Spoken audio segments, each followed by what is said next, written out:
جناب صدر اور اس محفل کو چمکانے والے درحشندہ ستاروں کی خدمت میں میرا سلام۔ آج مجھے جس موضوع پر لب کشائی کا موقع ملا ہے، اگر اسے الفاظ کی مالا میں پرو دیا جائے تو وہ کچھ یوں بنتا ہے کہ ہم نے گلشن کے تحفظ کی قسم کھائی۔ صدر وقار، وقت اثر ڈوبتا سورج، ابھرتی امنگیں، زندہ دلوں کا شہر لاہور، گونجتی ہوائیں، نعرہ تکبیر کی صدائیں، پاکستان زندہ باد۔ وہاں موجود لوگوں کا لہو سبز ہلالی پرچم پر بھی بڑھتا ہے، جسے ابھی ابھی عزت و احترام کے ساتھ اتارا گیا تھا۔ وہاں موجود لوگوں کا لہو دشمن کو للکار رہا ہے۔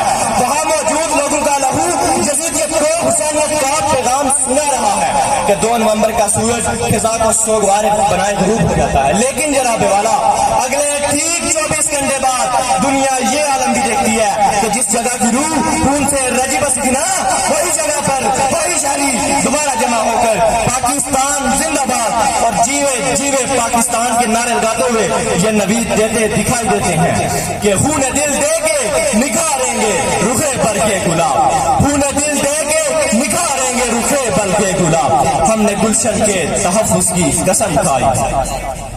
علی وقار خان، ہم نے گلشن کے تحفظ کی قسم کھائی ہے کہ میجر عزیز بٹی بن کر یہ مانا کلام میں شام کی چائے پینے کا دعویٰ کرنے والوں کے ارادوں کو زمین پوش کرتا ہوں۔ ہاں، میں نے گلشن کے تحفظ کی قسم کھائی ہے کہ میں راشد منہاس بن کر دشمن کے پیارے کا رخ موڑ دیتا ہوں۔ ہاں، میں نے گلشن کے تحفظ کی قسم کھائی ہے میں احمد مانن بن کر 1 منٹ میں دشمن کے 5 پیاروں کو تباہ کر ڈالتا ہوں۔ ہاں، میں نے گلشن کے تحفظ کی قسم کھائی ہے کہ جب دشمن میرے اس گلشن کے پھولوں کو کچل دینے کی کوشش کرتا ہے نا، تو میں طاہرہ قاضی بن کر دشمن کو للکارتا ہوں۔ ارے گولی ان بچوں پر کیا چلاتے ہو؟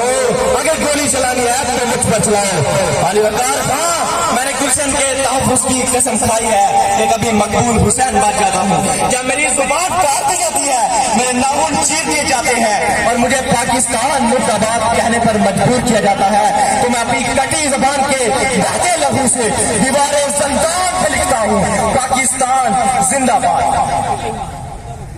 علی وقار، رخ بدلیے اور سنیے، جیے سندھ جیے پٹھان جیے مہاجر کے نعرے، تیرا صوبہ میرا صوبہ سندھو دوست کے نعرے، لال نیلے پیلے جھنڈوں کے نعرے، کبھی آج میں یہ کہنے پر حق بجانے دوں کہ تھی جس کی تمنا یہ سحر ہو تو نہیں، قائد کی تگو دو کا سمر یہ تو نہیں ہے، مسلے ہوئے جذبے تو کہیں کچلے ہوئے جذبے، اقبال کا وہ ہاب نگر یہ تو نہیں ہے۔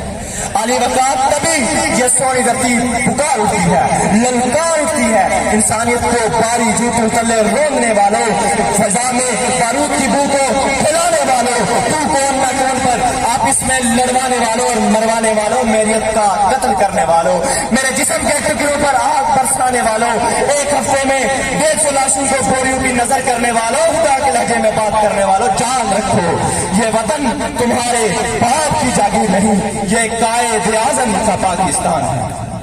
ہم جنون گردش کے رخ کو موڑ دیتے ہیں، ہم وہ ہیں جو ظلم کے پنجوں کو توڑ دیتے ہیں، نہ دیکھنا میرے اس وطن کو میلی نگاہ سے، ورنہ زمانہ گواہ ہے ہم ایسی آنکھیں اکثر چھوڑ دیتے ہیں۔ وما علینا الا البلاغ۔